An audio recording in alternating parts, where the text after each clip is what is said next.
Hello, friends. What do you do when you're surrounded by all sorts of unsolvable problems?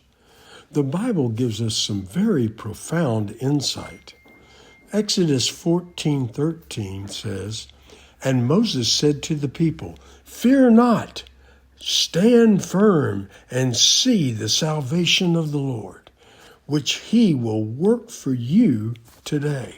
For the Egyptians whom you see today, you shall never see again.'" That command to Moses occurred when he got to the Red Sea with the greatest army ever amassed in all history of the world at their rear. The Egyptians didn't want to return them to slavery. The Pharaoh wanted them annihilated in revenge for the death of his firstborn son. The word translated firm here is the Hebrew word hitzyasabu, meaning still. Stand still and see the salvation of the Lord. This reminds us of Psalm 46:10. "Be still and know that I am God.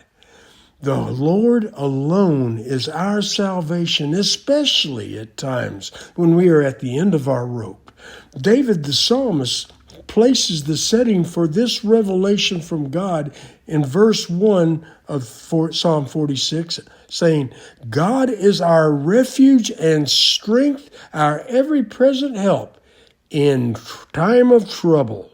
Once again, when we are surrounded by trouble, especially when there appears to be no way out, and our flesh is screaming, "Do something, quick!"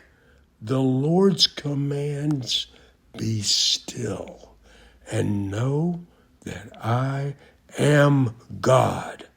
It's a command not optional, because not to still your screaming soul and hear from God will be disastrous in its outcome.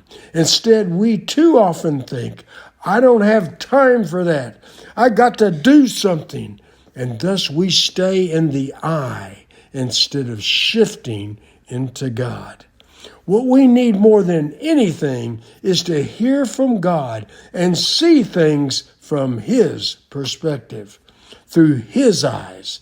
It's at that exact point His miracles happen, when we are at the end of what we can do and are still in His presence.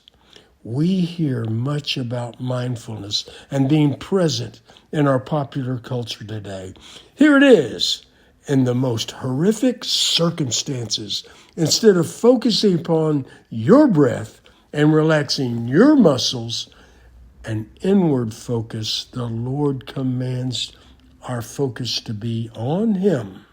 An interesting thing about this God of the Hebrews, and later the God of the Christians, is His name, all consonants, not really lending itself to speech.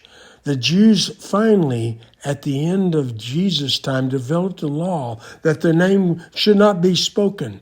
But in reality, it could not be spoken. It is our breath. When God created Adam man, He breathed into him life. His very breath is His exhale, our inhale, and is His inhale, our exhale. Our lives are the very breath of God. When we focus upon Him, the source of our life, and our breath comes into rhythm with His breath, we hear His voice and see His sight for our situation. What could be more important in dire straits than to be still and know that I am God?